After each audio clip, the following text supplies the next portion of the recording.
2024 সালে নতুন বছরে ষষ্ঠ শ্রেণীর ছাত্রছাত্রী বন্ধুরা, আশা করি তোমরা সবাই ভালো আছো। আজ আমরা যে বিষয়টি নিয়ে আলোচনা করব ষষ্ঠ শ্রেণীর সেকেন্ড সামেটিভ অর্থাৎ দ্বিতীয় পর্যায়ক্রমিক মূল্যায়নের গণিতের কোশ্চেন পেপার নিয়ে। তারপর সরাসরি স্ক্রিনে তোমরা ষষ্ঠ শ্রেণীর সেকেন্ড সামেটিভ অর্থাৎ দ্বিতীয় পর্যায়ক্রমিক মূল্যায়নের গণিতের কোশ্চেন পেপারটা দেখতে পাচ্ছ। ফুল মার্কস তোমাদের রয়েছে 25, আর সময় তোমাদের রয়েছে 50 মিনিট। একের দাগে রয়েছে নিচের প্রশ্নগুলির নির্দেশ মতো উত্তর দাও। প্রশ্নের মান রয়েছে 1 করে 1 × 5 = 5। প্রথম, সঠিক উত্তর নির্বাচন করো। 25.38 ডেকামিটারকে ডেকামিটারে প্রকাশ করলে হবে, ডেসিমিটারকে ডেকামিটারে প্রকাশ করলে হবে 0.5838 ডেকামিটার, 0.2538 ডেকামিটার, 2.538 ডেকামিটার। এদের কোনোটি না, হতে হবে 0.2538 ডেকামিটার। তাহলে 25.38 ডেসিমিটারকে ডেকামিটারে প্রকাশ করলে হবে 0.2538 ডেকামিটার। 3/4 ভগ্নাংশটিকে শতকরায় প্রকাশ করো। শতকরায় প্রকাশ করলে হবে 75%। পর হচ্ছে একটি বর্গক্ষেত্রের পরিসীমা 20 সেমি হলে বাহুর দৈর্ঘ্য কত? উত্তর হবে 5 সেমি। পরিসীমা 20 সেমি হলে বাহুর দৈর্ঘ্য হবে 5 সেমি। পর হচ্ছে -2 থেকে কত বিয়োগ করলে বিয়োগফল +2 হবে? এটা হবে +4, এটা মাইনাস না, +4 হবে। +4 বিয়োগ করলে বিয়োগফল +2 হবে। সঠিক উত্তর নির্বাচন করো। কোনো পিরামিডের ভূমি পঞ্চভুজাকার হলে পিরামিডের প্রান্তিকের সংখ্যা 6টি, 12টি, 10টি। এদের কোনোটি উত্তর হবে 10টি। 2 দাগের যে কোনো একটি প্রশ্ন উত্তর দাও। প্রশ্নের মান রয়েছে 2। 2টি প্রশ্ন দ্বারা যে একটি প্রশ্ন উত্তর করতে প্রশ্নের মান রয়েছে 2। 3 দাগের যে কোনো 2টি প্রশ্ন উত্তর দাও। প্রশ্নের মান রয়েছে 4 করে 4 × 2 = 8। পর হচ্ছে 4 দাগে যে কোনো 2টি প্রশ্ন উত্তর দাও। 3টি প্রশ্ন দেওয়া রয়েছে, 2টি প্রশ্নের উত্তর করতে প্রশ্নের মান রয়েছে 2 করে 2 × 2 = 4। 5 দাগের রয়েছে যে কোনো 3টি প্রশ্ন উত্তর দাও। প্রশ্নের মান রয়েছে 2 করে 2 × 3 = 6।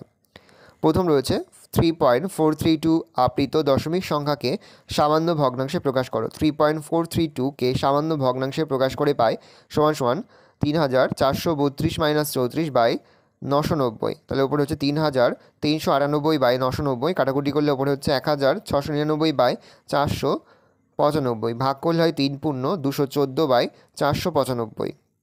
প্রশ্ন, আজ আমার মোটর গাড়িতে 94.5 কিমি পথ যাব। 1 কিমি পথ যেতে ওই মোটর গাড়ির 0.078 লিটার পেট্রোল খরচ হয়। ওই পথ যেতে কত লিটার পেট্রোল লাগবে? 1 কিমি পথ যেতে মোট পেট্রোল খরচ হয় 0.078 লিটার। 94.5 কিমি পথ যেতে মোট পেট্রোল খরচ হবে 94.5 × 0.078 লিটার। তাহলে 945/10 × 78/1000, দশমিক তুলে দিলাম, সমান লিখতে পারি 73,710/10,000। তাহলে = 7.3710। তাহলে 7.371 লিটার। তাহলে উত্তর হবে 94.5 কিমি পথ যেতে মোট পেট্রোল খরচ হয় 7.371 লিটার। এটাই কিন্তু উত্তর। পরে রয়েছে 3-এর 1, চিনির দাম বেড়ে যাওয়ায় আমরা ঠিক করেছি এখন থেকে চিনির ব্যবহার 4% কমাবো। বর্তমানে প্রতিদিন আমরা 625 গ্রাম চিনি ব্যবহার করি। ব্যবহার কমানোর পর প্রতিদিন কত গ্রাম চিনি ব্যবহার করব? বর্তমানে প্রতিদিন চিনি ব্যবহার করি 625 গ্রাম। চিনির দাম বৃদ্ধি পাওয়ায় 4% চিনির ব্যবহার কমাবো। তাহলে 625 গ্রাম চিনিতে ব্যবহার কমবে, 625-এর 4% = 625 × 4/100, কাটাকুটি করলে হয় 25 গ্রাম। তাহলে বর্তমানে প্রতিদিন চিনির ব্যবহার কমাবো 625 × 25 = 600 গ্রাম। পর হচ্ছে 13 দ্বারা বিভাজ্য এমন ক্ষুদ্রতম সংখ্যা লেখো যা 8, 12, 16 ও 20 দিয়ে ভাগ করলে প্রতি ক্ষেত্রে 1 ভাগশেষ থাকবে। 8, 12, 16 আর 20 লসগু করলে হয় 2 × 2 × 2 × 3 × 5 = 240। 240কে 1 দিয়ে গুণ করলে হয় 240, তার সঙ্গে 1 যোগ করলে হয় 241। 240কে 2 দিয়ে গুণ করলে হয় 480, তার সঙ্গে 1 যোগ করলে হয় 481। তাহলে 13 দ্বারা বিভাজ্য সংখ্যাটি হলো 481, যা 8, 12, 16, 20 দ্বারা ভাগ করলে প্রতি ক্ষেত্রে 1 ভাগশেষ থাকবে। এবার দুটি বর্গক্ষেত্রের প্রতিটি বাহুর দৈর্ঘ্য যথাক্রমে 80 মিটার ও 60 মিটার। যে বর্গক্ষেত্রের ক্ষেত্রফল দুটি ক্ষেত্রফলের সমষ্টির সমান তার ক্ষেত্রফল পরিসীমা নির্ণয় করো। প্রথম বর্গক্ষেত্রের বাহুর দৈর্ঘ্য = 80 মিটার।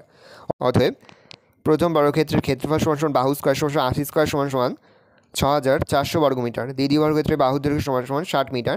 অর্থাৎ দ্বিতীয় বর্গক্ষেত্রের বাহুর ক্ষেত্রফল = বাহু স্কয়ার = 60 স্কয়ার = 3600 বর্গমিটার।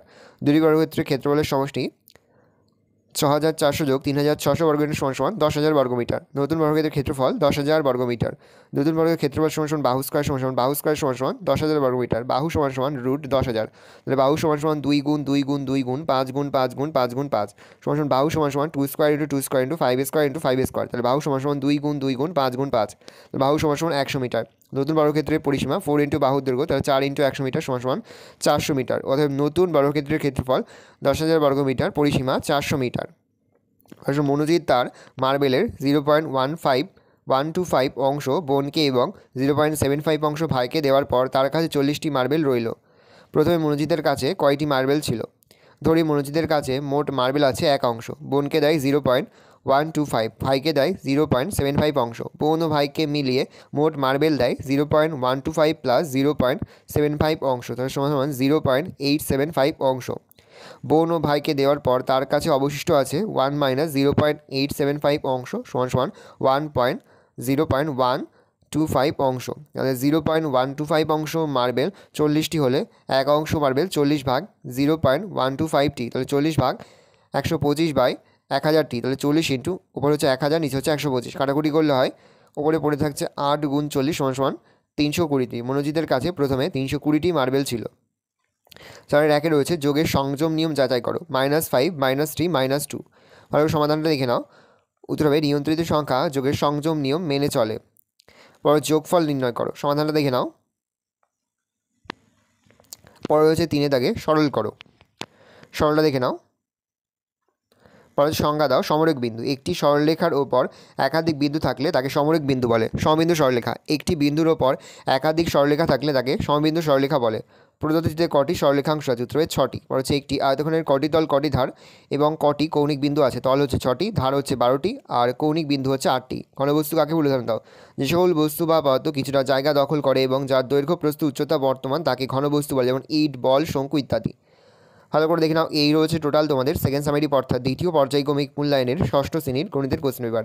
ভালো তোমরা কোশ্চেনটা দেখে নাও। আশা করি ভিডিওটা ভালো লেগেছে। ভিডিওটা ভালো লাগলে ভিডিও লাইক করতে থাকলেই ভুলবে না। আর আমার চ্যানেল নতুন হওয়া লাল কালার সাবস্ক্রাইব প্রেস করে পাশে বেল আইকন প্রেস করবে, যখন নতুন কোনো ভিডিও আপলোড করি সবার ফার্স্ট নোটিফিকেশন তোমরা পেয়ে যাও। আর এই ভিডিওটি তোমার বন্ধু বান্ধবী আত্মীয়স্বজন সবার মধ্যে কিন্তু অনেক শেয়ার করেছে যারা এবছর ষষ্ঠ শ্রেণীতে পড়ছে। আমরা কিন্তু ইতিমধ্যে ষষ্ঠ শ্রেণীর প্রতি বিষয়ের সিলেবাস, প্রশ্নকার এবং নমুনা প্রশ্নপত্র কিন্তু আপলোড করি। তোমাদের এখনও পর্যন্ত সেই ভিডিওগুলো না দেখে থাকো, ভিডিওগুলো কিন্তু তাড়াতাড়ি দেখে নাও। তোমাদের সকলকে জানাই আগাম পরীক্ষার অনেক শুভেচ্ছা এবং অভিনন্দন। আশা করি সকলের পরীক্ষায় খুব ভালো হবে।